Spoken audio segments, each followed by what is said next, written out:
Gaizkiak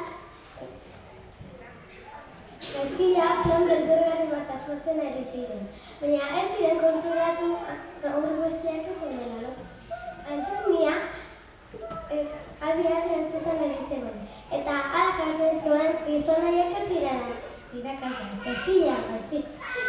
Antonia bera ere plan bat asmatu zuen.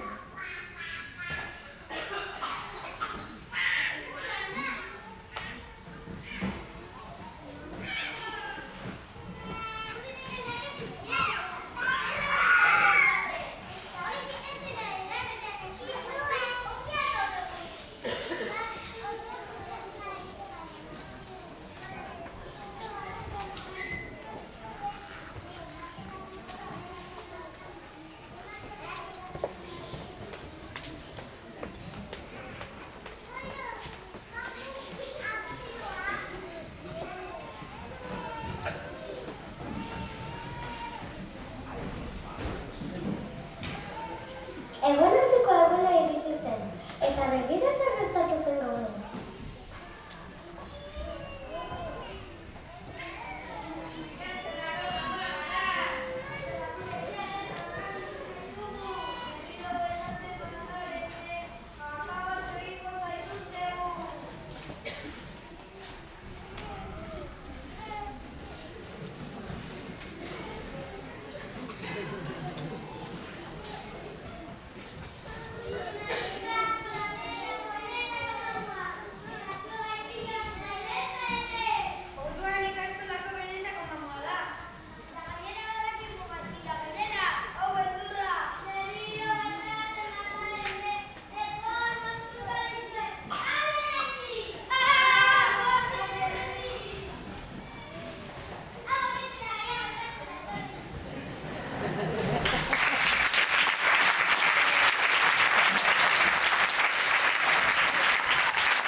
Eta gaizkileek ez ziren sekula santan ikastolan agertu.